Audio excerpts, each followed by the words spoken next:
Hello students, मैं जितेंद्र सिंह, आपका maths teacher. आज बेटा हम 11th क्लास से नई सीरीज चालू कर रहे हैं जिसमें हम रेगुलरली मैथ्स के लेक्चर डालेंगे। अब 11th क्लास का फर्स्ट टॉपिक है सेट। तो हम सेट के बारे में पढ़ेंगे। सेट मतलब समुच्चय। बेटा आज हम सिर्फ 3 ही टॉपिक्स के बारे में पढ़ेंगे, ज़्यादा नहीं पढ़ेंगे क्योंकि बेसिक है और पहली क्लास है, इसलिए थोड़ा बेसिक ही लेंगे हम। जैसे कि हम आज 3 चीज़ें पढ़ेंगे कि समुच्चय और उसका निरूपण या सेट एंड देयर रिप्रेजेंटेशन। मतलब समुच्चय या सेट होता क्या है, उसको लिखते कैसे हैं, कितने प्रकार से लिखते हैं, ये चीज़ें हम समझेंगे। बेटा अगली चीज़ हम समझेंगे टाइप्स ऑफ सेट, कि सेट कितने प्रकार के होते हैं। अगला और तीसरा और लास्ट हम पढ़ेंगे आज सबसेट, उपसमुच्चय। बेटा देखो हम इन्हें पढ़ेंगे, कुछ क्वेश्चन करेंगे और कुछ क्वेश्चन कल भी करेंगे इन्हीं 3 टॉपिक्स पे, फिर आपको क्लियर होगा। और मैं आपको सजेशन दूंगा कि आप एनसीईआरटी की बुक से रेगुलरली उसके एग्जाम्पल और क्वेश्चन साथ के साथ सोल्व करते जाएं, जिसका बेनिफिट ये होगा कि हमारी 11th क्लास कंप्लीट हो जाएगी। तो आइए हम सबसे पहले देखते हैं सेट एंड देयर रिप्रेजेंटेशन, कि सेट होता क्या है और इसे रिप्रेजेंट कैसे करते हैं, मतलब समुच्चय क्या है और उसका निरूपण या उसको लिखने का तरीका क्या होगा। बेटा ध्यान देना, सेट किसे कहते हैं। सबसे पहला काम ये है, देखिए मैं हिंदी में बोलूं तो वस्तुओं या अवयवों के सुपरिभाषित अवयवों के समूह को सेट कहते हैं या समुच्चय कहते हैं। यानी वस्तुओं के सुपरिभाषित अवयवों के समूह को सेट कहते हैं। अब बेटा यहाँ एक वर्ड आ रहा है और वो आपको थोड़ा माइंड में भी करेगा कि मतलब ये है क्या, और उस शब्द का नाम है बेटा सुपरिभाषित। सुपरिभाषित। अब ध्यान देना, इसका मतलब क्या है, या फिर यदि इंग्लिश में बात करें तो बेटा इसका डेफिनेशन होगा set is a collection of well defined objects. मतलब वेल डिफाइंड ऑब्जेक्ट का कलेक्शन सेट कहलाता है। तो सर यहाँ पे सुपरिभाषित क्या है? देखो भाई ध्यान दो, परिभाषा हर चीज़ की होती है। मतलब डिफाइन तो सब चीज़ करते हैं, आप लड़के हो ये भी डिफाइन है, कोई लड़की है ये भी डिफाइन है, मतलब हर चीज़ डिफाइन होती है, तो ये भी डिफाइन है। कैसे? आओ देखो समझते हैं कि सर हमें पता कैसे चलेगा ये सुपरिभाषित है या नहीं है। तो कुछ एग्जाम्पल लेते हैं और समझते हैं कि सुपरिभाषित होता क्या है और क्या नहीं होता है। तो ध्यान देना, मैंने कहा किसी स्कूल के सभी विद्यार्थी, तो जैसे कि मैं स्कूल का नाम ले रहा हूँ, Subodh public senior secondary school या नेहरू बाल विद्या मंदिर या कोई भी स्कूल है XYZ, किसी भी स्कूल के सभी विद्यार्थी, तो बेटा ये सुपरिभाषित अवयव है या नहीं है? आप बोलेंगे सर विद्यार्थी तो लिमिटेड है, लिमिटेड भी हैं और निश्चित भी हैं कि उस स्कूल में उतने ही विद्यार्थी हैं, तो ये सुपरिभाषित होगा बेटा। अब सुपरिभाषित होगा तो इसके बाद हम देखेंगे बेटा कि अगली चीज़ सुपरिभाषित क्या नहीं होगा। ध्यान देना, मैंने कहा कि YouTube पर मैथ के सबसे अच्छे 10 अध्यापक, तो उसके लिए सबके व्यू अलग अलग होंगे बेटा।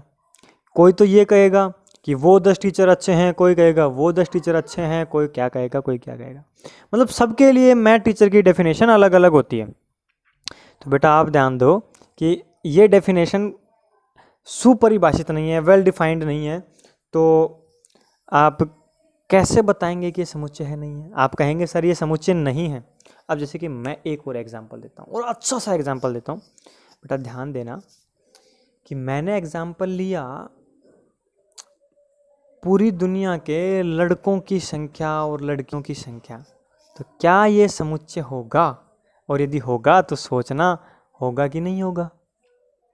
ये क्वेश्चन मैं आपको देके जा रहा हूँ, आपके लिए ये मेरा क्वेश्चन मार्क है। सोचना, जवाब देना कि क्या आप इस क्वेश्चन का आंसर दे सकते हैं, और नहीं दे सकते तो हम कल इस पे बात करेंगे। ध्यान देना बेटा। अब अगली चीज़ हम पढ़ें सुपरिभाषित। मेरे को लगता है आपको समझ में आ गया। थोड़ा एक एग्जांपल और दूं सुपरिभाषित का ये है कि प्रत्येक नहीं, मतलब गणित के 5 अध्यापक का हमने एग्जाम्पल दिया। इसके बाद हम एग्जाम्पल लेते हैं विज्ञान पढ़ने वाले किसी विद्यार्थी ग्रुप में सबसे अच्छे 50 बच्चे, यानी ग्रुप मान लीजिए 100 बंदों का है तो 50 सबसे अच्छे बच्चे, तो उस पर बेटा अलग अलग चीज़ें होंगी कि मतलब 50 बच्चे अच्छे किसको मानेंगे हम, या तो जो सबसे ज़्यादा नंबर लाएगा, ये किसी का क्राइटेरिया हो सकता है। किसी का क्राइटेरिया होगा जो सबसे अच्छे कपड़े पहनता होगा, किसी का क्राइटेरिया होगा कि जो सबसे अच्छा रहता होगा, किसी का क्राइटेरिया अलग, किसी का क्राइटेरिया अलग होगा। इसलिए हम इसे सुपरिभाषित नहीं कहेंगे, ये वेल डिफाइंड नहीं है। अब बेटा आगे आते हैं, थोड़ा आगे चलते हैं कि इनको लिखते कहते हैं। सर सुपरिभाषित तो समझ में आ गया, जिसकी परिभाषा हम दे सके, जैसे कि प्राकृत संख्याओं का समुच्चय, मतलब natural numbers, set of natural number. Natural number defined है भाई, 1 से चालू होगा और इन्फिनिटी तक जाएगा, बट डिफाइंड है, मतलब सुपरिभाषित है, वेल डिफाइंड है, तो उसका हमें पता होगा। बेटा आगे हम चलते हैं, जैसे कि मैंने और एग्जांपल ले हम, तो ये मान लीजिए कि किसी परिवार में रहने वाले सदस्यों की संख्या, ये भी सुपरिभाषित है कि भाई परिवार में इतने ही सदस्य हैं। अब अपन आगे चलते हैं, रोस्टर रूप और tabular form, set builder form. ये है क्या, ये जो आपके स्क्रीन पे अभी अभी आया है बेटा, ये है आपका समुच्चय और उसका निरूपण, कि अब समुच्चय को लिखते कैसे हैं। भाई ये बात तो समझ में आ गई समुच्चय होता क्या है, पर ये भी तो समझ में आया होता कि समुच्चय को लिखते कैसे हैं। देखो ध्यान देना, समुच्चय क्या होता है और कैसे लिखते हैं। ये तो समुच्चय क्या होता है तो पता चल गया, अब समुच्चय लिखते कैसे हैं।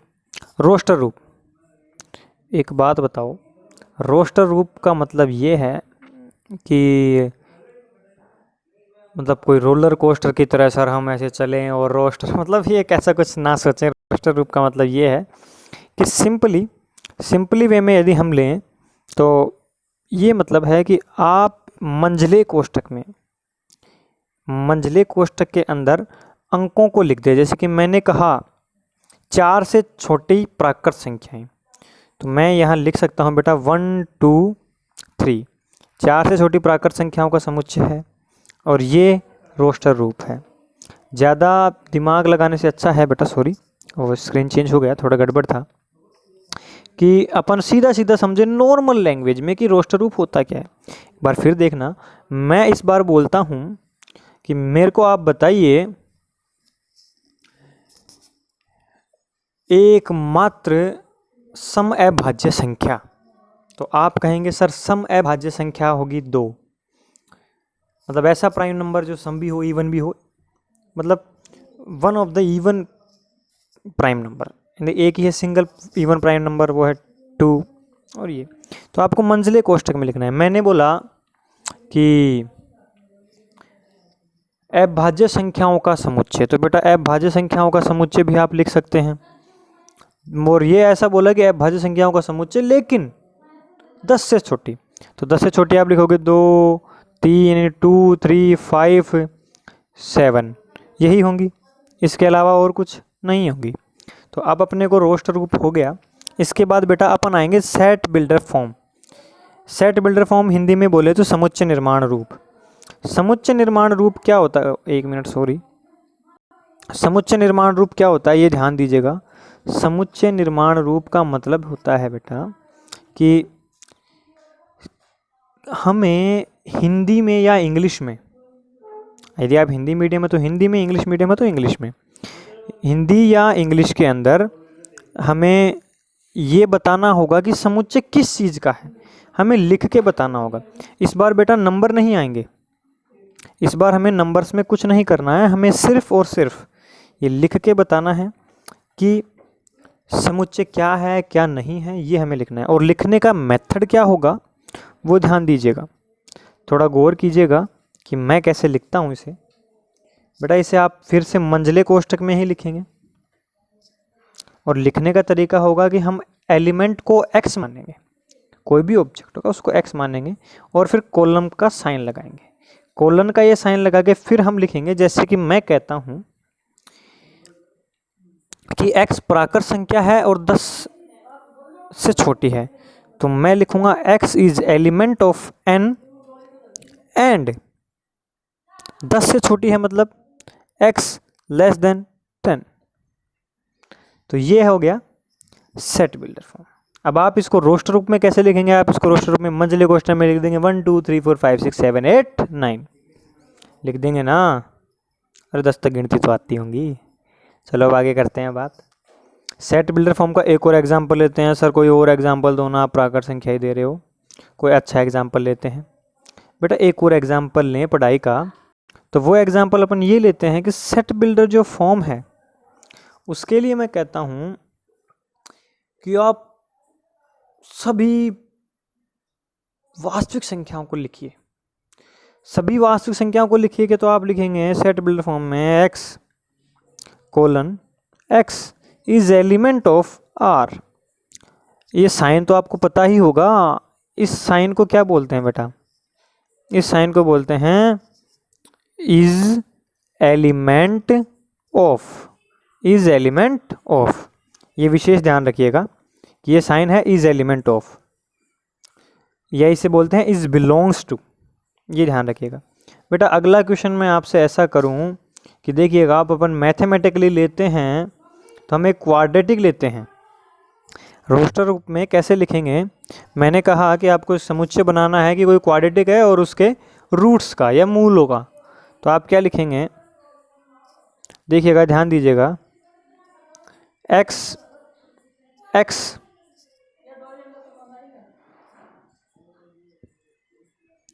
स्क्वायर -2 के मूल हैं। या फिर आप इंग्लिश में लिखें तो आप लिखेंगे X is the root of X square -2। आप इसे ऐसे लिखेंगे इंग्लिश में, और मेरे हिसाब से मुझे लगता है कि आपको ये फॉर्म भी याद हुई होगी। अब बेटा एक बात ध्यान दीजिएगा, मैंने अभी अभी एक क्वेश्चन करवाया था, वो क्वेश्चन था x is belongs to r। तो क्या आप इसे रोस्टर रूप में लिख सकते हैं? सोचिएगा, मैंने कहा x is belongs to r, क्या आप इसे रोस्टर रूप में लिख सकते हैं? सोचिए, वरना लास्ट में जवाब मैं दे ही दूंगा। आप सोच सकते हैं तो बड़ा अच्छा है, नहीं सोच सकते तो मैं तो जवाब दूंगा। तो जहाँ तक मेरा अंदाज़ा है, आप रोस्टर रूप और सेट बिल्डर फॉर्म समझ चुके होंगे। अब बेटा टाइप्स ऑफ सेट पे आते हैं। ये अच्छा टॉपिक है कि मतलब सर सेट कितने प्रकार के होते हैं, कौन कौन से होते हैं। तो बेटा अभी हम 11th के पॉइंट ऑफ व्यू से देख रहे हैं, तो हम इतना ही देखेंगे। और अब देखेंगे, ध्यान देना, कि सेट कितने प्रकार के होते हैं। अभी हम 11th के पॉइंट ऑफ व्यू से 3 ही सेट पढ़ेंगे, empty set, finite and infinite set और इक्वल सेट। एम्प्टी सेट क्या होता है बेटा? जैसे नाम से पता चल रहा है, रिक्त समुच्चय मतलब खाली डब्बा, नील बटे सन्नाटा। इसके अंदर अवयवों की संख्या कितनी होगी? नील बटे सन्नाटा। कोई भी अवयव नहीं होगा बेटा इसके अंदर। कितने अवयव होंगे? कोई भी अवयव नहीं होगा। तो सर कोई भी अवयव नहीं होगा तो ये सेट कैसे हुआ? बेटा सेट तो है, क्योंकि कुछ नहीं है। तो सर ये क्या ऐसे खाली ही रहता है? हाँ, इसका साइन एक तो ये है और एक और साइन है बेटा। और वो सर कौन सा साइन है? वो सर साइन ये है, ध्यान दीजिएगा, ये वाला। अब इसका नाम आप ढूंढ के लाइएगा कल। अरे इतना तो काम कर ही लोगे, कमेंट बॉक्स में बताना इसका नाम क्या होता है। हाँ, नहीं बताओगे तो मैं तो बता ही दूंगा। कोशिश करना बता पाओ, तो नहीं बता पाओगे तब जब हम है तो क्या गम है? कोई गम थोड़ी है। सर आप हो तभी तो गम ही गम में पढ़ा रहे हो, बताओ छुट्टियों के अंदर मज़े नहीं करने दे रहे, ऐसी बात मत करना। रिक्त समुच्चय एम्प्टी सेट क्या कहलाएगा? A set which have no elements, मतलब एक ऐसा समुच्चय जिसके अंदर कोई भी अवयव नहीं है। A set which have no element. ध्यान रखना, एक सेट, एक समुच्चय जिसके अंदर कोई भी अवयव ना हो, उसे किससे दर्शाएंगे? ध्यान दीजिएगा, उसे दर्शाएंगे इस चिन्ह से। अब इस चिन्ह का नाम क्या है वो आपको सोच के लाना है, मैं तो नहीं बता रहा, आज तो कल ही बात करेंगे हम। अब आइए दूसरी, फाइनाइट। फाइनाइट क्या होता है सर? फाइनाइट और इनफाइनाइट समुच्चय लिखा है आपने, मतलब सेट लिखा है आपने, तो ये क्या होता है? फाइनाइट मतलब परिमित। सर आप तो अर्थ बता रहे हो, ये लिख ही रहा दिख ही रहा, वैसे बताओ। परिमित, परिमित का मतलब है बेटा वह समुच्चय जिसमें अवयवों की संख्या निश्चित हो, उसे हम फाइनाइट सेट कहेंगे। A set which have definite number of elements. Definite number of element मतलब फिक्स संख्या होनी चाहिए हमारे पास, फिक्स नंबर होने चाहिए हमारे पास कि भाई इतने ही एलिमेंट इसके अंदर आएंगे, 5 आए, 10 आए, 15 आए, 20 आए, 100 आए, पर वो फिक्स होना चाहिए। जैसे कि मैंने अभी अभी एक क्वेश्चन पूछा था, मैंने एक क्वेश्चन लिखा था और वो क्वेश्चन ये था कि आप मुझे एक क्वेश्चन का जवाब दीजिए कि x is element of r, क्या हम रोस्टर रूप में लिख सकते हैं? आप कहेंगे, सोच के बताएंगे सर, थोड़ा और सोचना। परिमित समुच्चय की परिभाषा क्या होती है? वह समुच्चय जिसमें अवयवों की संख्या निश्चित हो, परिमित समुच्चय कहलाता है। एक बात ध्यान रखना, अवयवों की संख्या निश्चित हो। एक और क्वेश्चन यहाँ बनेगा, क्या रिक्त समुच्चय परिमित समुच्चय है? सोचिएगा। एक और क्वेश्चन आज का तीसरा है, ध्यान दीजिएगा कि क्या रिक्त समुच्चय परिमित समुच्चय है? और इसकी बात हम कल करेंगे। आप कमेंट बॉक्स में बताना है या नहीं है। मेरे को लगता है लगभग बच्चे सही बता देंगे, क्योंकि संख्या निश्चित है। डिफाइन देखना, कहीं देखना मत, इसी बात को सुनना कि संख्या निश्चित है, नंबर डिफाइन है कि इतने ही होंगे। अगला है इनफाइनाइट, अगला है इनफाइनाइट सेट। इनफाइनाइट सेट का मतलब है बेटा बिल्कुल जस्ट इसका उल्टा, कि इस बार हमारे नंबर ऑफ एलिमेंट निश्चित नहीं होंगे। मतलब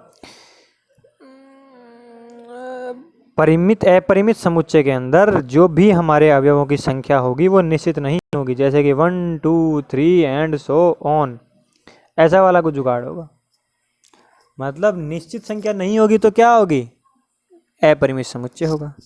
संख्या निश्चित है तो परिमित, कुछ नहीं है तो रिक्त समुच्चय। ये ध्यान रखना, यदि कुछ नहीं आ रहा है ना तो रिक्त हो गया। गिनती की जो गया है, मतलब सीधी बात है, गिनती कर सकते हैं तो परिमित, गिनती नहीं कर सकते हैं तो अपरिमित। अब आता है इक्वल समुच्चय। इक्वल समुच्चय किसे कहते हैं बेटा? इक्वल समुच्चय या समान समुच्चय, इक्वल सेट जो भी है, मैंने इंग्लिश में बोल दिया, सॉरी। अपने जैसे इंडिया में चलता भी है हिंदी प्लस इंग्लिश। हाँ, तो इक्वल सेट क्या होता है? इक्वल सेट बेटा एक अकेला सेट नहीं होता, दो सेट है। ऐसे दो सेट जिनके अंदर नंबर ऑफ एलिमेंट बराबर हों और सभी एलिमेंट्स भी बराबर हों, वो होंगे equal set. Number of element और सभी एलिमेंट्स बराबर हों, वो होंगे इक्वल सेट। ध्यान दीजिएगा। अब इसके एग्जाम्पल हैं, वो हम कर लेते हैं कि जैसे कि एम्प्टी का आपको पता चल गया, फाइनाइट और इनफाइनाइट का पता चल गया। अब इनके भी एग्जाम्पल ले लेते हैं। मैं एक वर्ड लिखता हूँ ALLOY, एक लिखता हूँ LOYAL। इनके अक्षरों का समुच्चय आप कैसे बनाएंगे? आप लिखेंगे ALOY, इनका भी लिखेंगे आप LOYA। अब एक कन्फ्यूजन यहाँ क्रिएट हुआ।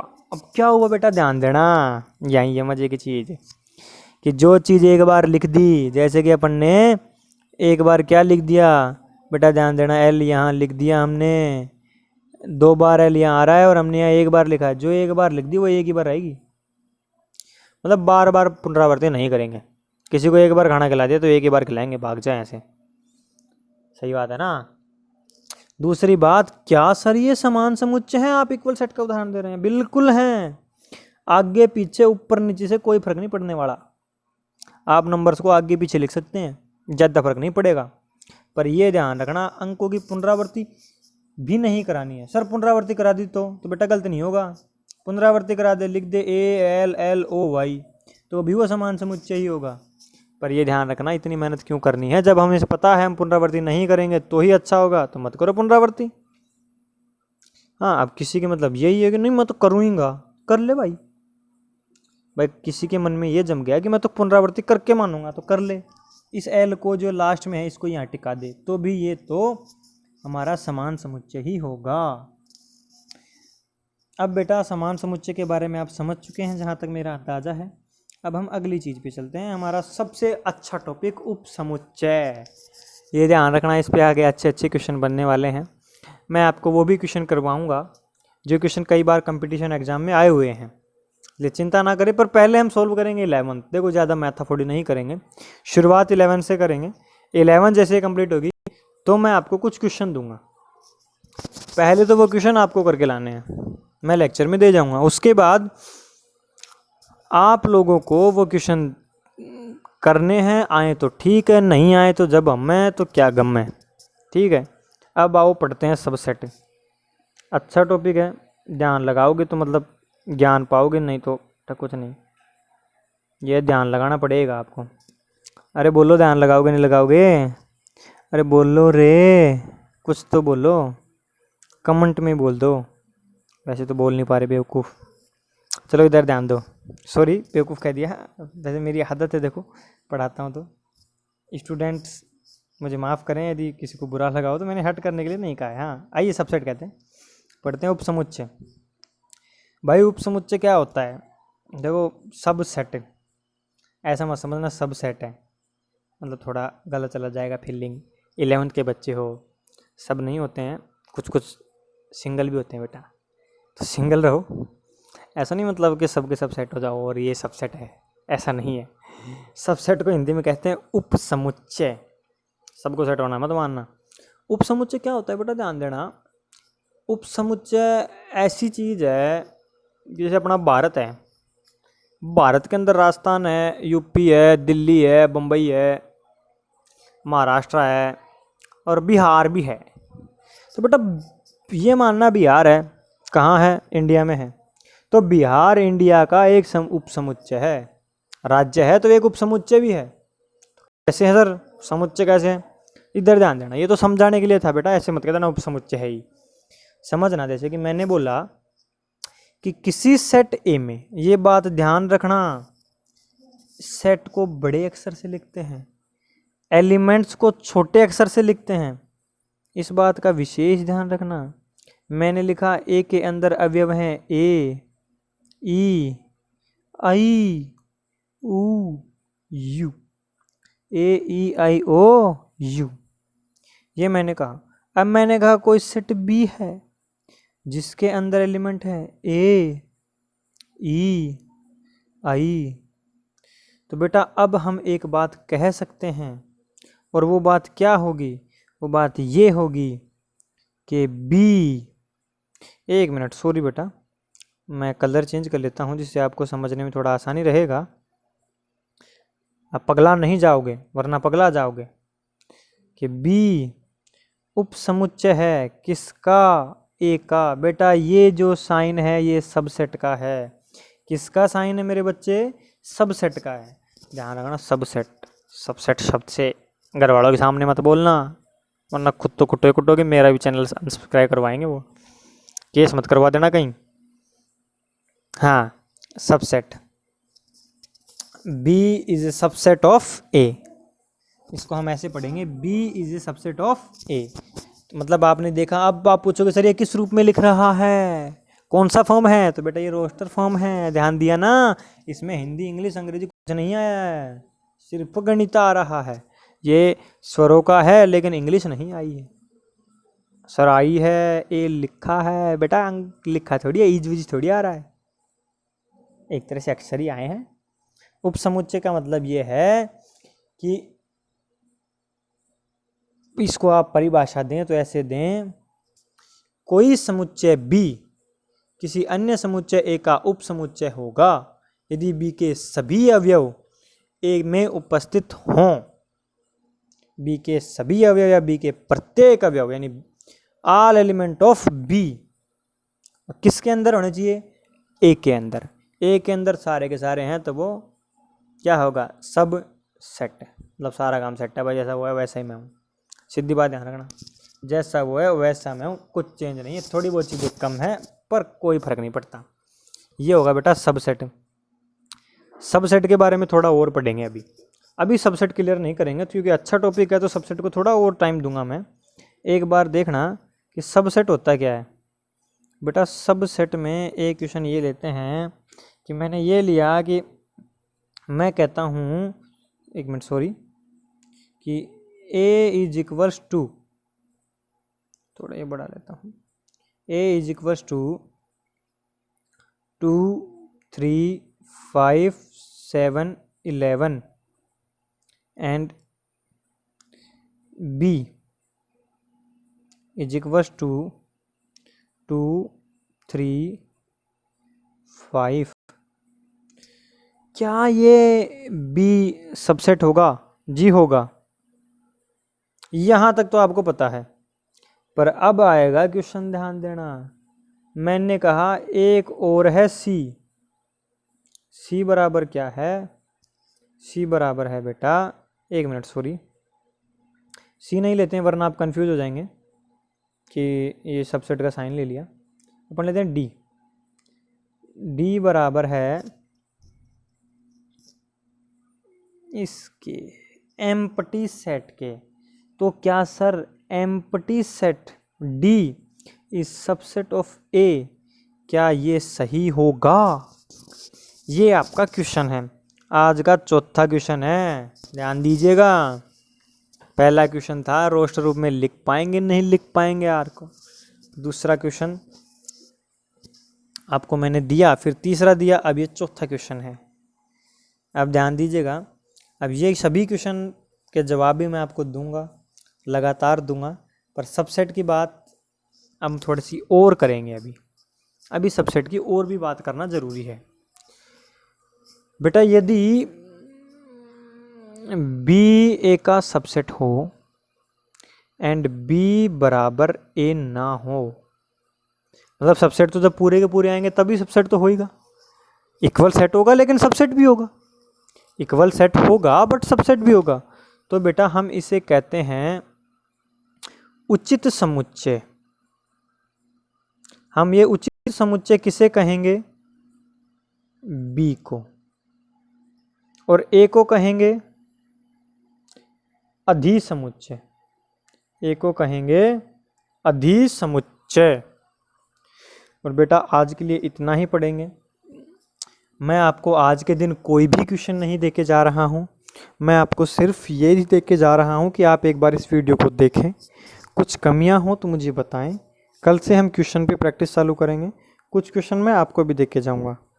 यदि देखिए आपको अच्छा लगे तो आप इसको लाइक भी कीजिएगा, शेयर भी कीजिएगा और कमेंट्स भी कीजिएगा। और जाइएगा नहीं, मैं थोड़ी बात और करूँगा। मैं ये बात करूँगा बेटा, आप यदि रेगुलर रहते हैं 11th क्लास के लिए मेरे साथ, तो मैं आपको गारंटी देता हूँ कि मैं आपका पूरा कोर्स कंप्लीट कर पाऊँगा। और रेगुलर मेरा अभी शेड्यूल फिक्स नहीं हुआ है, जैसे ही शेड्यूल फिक्स हो जाएगा आपको चैनल पे इत्तला कर दिया जाएगा और हम रेगुलर मिलके एक ऑनलाइन स्टडी का प्लेटफॉर्म तैयार है जिसके अंदर आप लोग पढ़ पाएंगे। हाँ, पर एक बात आपको करनी पड़ेगी, इन सभी के जवाब तो कमेंट में देने ही देने हैं। दूसरी चीज़ आपको ये भी करना है कि मुझे मेरी कमियां बतानी हैं। तो ठीक है, सी यू, टाटा बाय बाय और प्रणाम आप सभी का, मेरा प्यार आप सभी को। और ठीक है, अब चलते हैं बेटा।